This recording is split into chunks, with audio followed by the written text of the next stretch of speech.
Hi!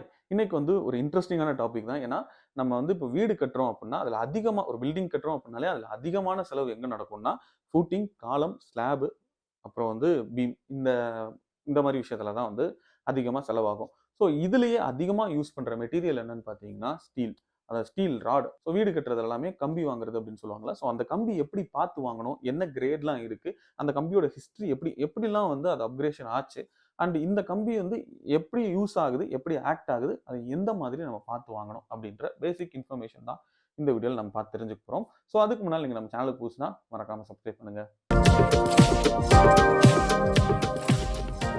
First பார்த்தீங்கன்னா, ஒரு ஸ்லாப்ல compression and tension நடக்கும். கம்ப்ரஷன் கான்கிரீட்ல நடக்கும்.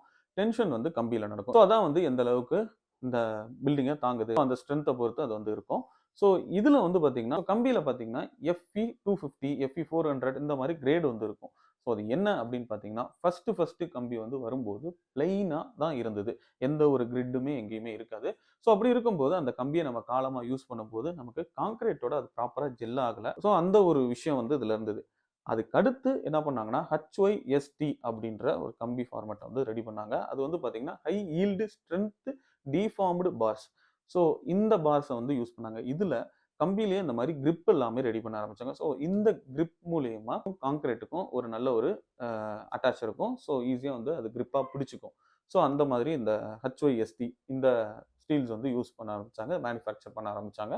ஸோ இதுலயே பார்த்தீங்கன்னா, FE 400, 250 இதெல்லாம் இருக்குல்ல. இதெல்லாமே அதோட ஸ்ட்ரென்த்த பொறுத்து எந்த அளவுக்கு ஸ்ட்ரென்த் தாங்கும் அப்படின்றத பொறுத்து அந்த கிரேட் வைக்க ஆரம்பிச்சாங்க.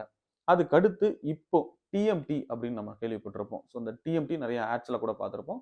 TMT அப்படின்னா thermo mechanically treated bars. So இந்த TMT அப்படின்றது இப்போ ரீசெண்டா அப்கிரேட் பண்ணியிருக்காங்க. இந்த அப்கிரேஷனுக்கும் பழசுக்கும் என்ன வித்தியாசம்? ஃபர்ஸ்ட் பிளைனா இருந்தது. அதுக்கப்புறம் HYST அதுல கிரிப்புக்காக கொடுத்திருந்தாங்க. இதுல HYSD விட இந்த TMT ராட்ஸ் ரஸ்ட் கம்மியா இருக்கும். அதாவது துரு அவ்வளோ ஈஸியா புடிக்காது. ஸோ அதான் இந்த TMT பார்ஸ் இப்ப நடைமுறையில அதான் அதிகமா சேல் ஆகிட்டு இருக்கு. ஸோ இந்த TMT பார்ஸோட பேக் ஸ்டோரி இதுதான். ஸோ இந்த மாதிரி நம்ம பார்ஸோட அப்கிரேஷன் இருந்துச்சு. மெயினா அதுல ரஸ்ட் ஏறாம இருக்கிறதுக்கும், கிரிப்பா கான்கிரீட்ட பிடிச்சுக்கிறதுக்கும். அண்ட் இதுல பார்த்தீங்கன்னா, கிரேட் இந்த FE 250, FE 400, FE 500 இது எல்லாமே அது எவ்வளவு ஸ்ட்ரென்த்த தாங்குது.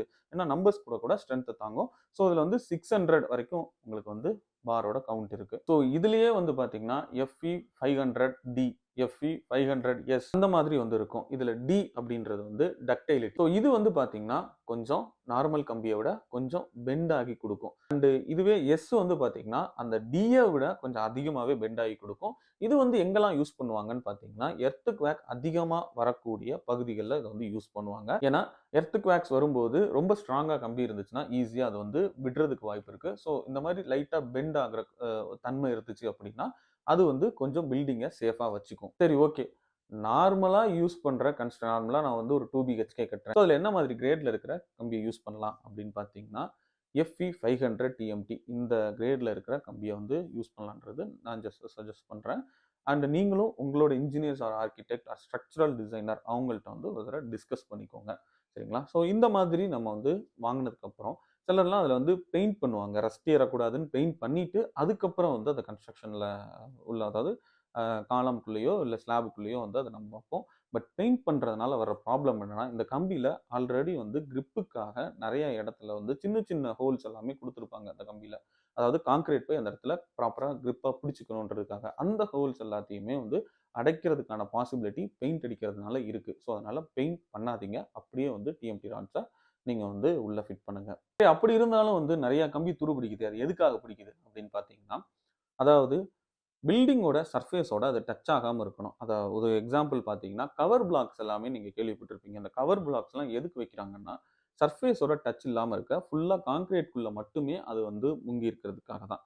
ஸோ அப்படி இருக்கும்போது ஏன்னா இப்போ நம்ம ஒரு இடத்துல ரஸ்ட் ஏறுச்சுன்னா கம்பி அந்த வாட்டர் கம்பி மூலியமா எல்லா கம்பியுமே ஒண்ணா டை ஆகி தான் இருக்கும். ஸோ ஒரு கம்பியில வந்துச்சுன்னா இன்னொரு கம்பிக்கு ஈஸியா அது டிராவல் ஆகும். ஸோ அப்படி டிராவல் ஆகும்போது ஒரு கம்பி அஃபெக்ட் ஆச்சுன்னா எல்லா கம்பியுமே அஃபெக்ட் ஆகிறதுக்கு வாய்ப்புகள் நிறையவே இருக்கு.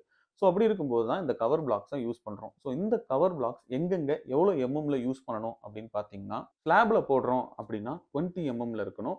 பீம்ல போடுறோம்னா 25 எம்எம் இருக்கணும். காலம்ல போடுறோம்னா 30 எம்எம் கவர் பிளாக்ஸ் யூஸ் பண்ணணும். இதெல்லாம் போக ஃபூட்டிங் கீழே வந்து நம்ம ஃபூட்டிங் போடுறோம்ல, ஃபூட்டிங்கில் போடுறோம் அப்படின்னா 50 கவர் பிளாக் வந்து இருக்கணும். ஸோ இந்த மாதிரி வச்சுருந்தோம்னா நம்ம ரஸ்ட் ஆகிறத கொஞ்சம் தடுக்கலாம். ஸோ அவ்வளோ ஈஸியாக வந்து கம்பி துருப்பிடிக்காது.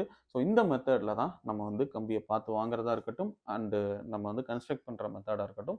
ஸோ இதை வந்து ஃபாலோ பண்ணீங்க அப்படின்னா ரஸ்ட் ஆகிறத கொஞ்சம் கம்மி பண்ணலாம். ஸோ இவ்வளோ தான் இந்த வீடியோ. ஜஸ்ட் ஒரு இன்ஃபர்மேஷனை ஷேர் பண்ணுறதுக்காக தான் இந்த வீடியோ நான் மேக் பண்ணியிருந்தேன். ஸோ இதில் ஏதாவது டவுட் இருக்குன்னா என்னன்றதை கமெண்ட் பண்ணுங்கள். அண்ட் வேறு ஏதாவது டாபிக் பற்றின இன்ஃபர்மேஷன்னா அது என்னன்றதையும் கமெண்ட் பண்ணுங்கள். அண்ட் உங்களோட ஃப்ரெண்ட்ஸ் ரிலேட்டிவ்ஸ் யாராவது புதுசாக வீடு கன்ஸ்ட்ரக்ட் பண்ணுறாங்கன்னா அவங்களுக்கு இந்த வீடியோ ஷேர் பண்ணுங்கள். அடுத்த வீடியோவில் பார்ப்போம். Until then by from architect Lingesh.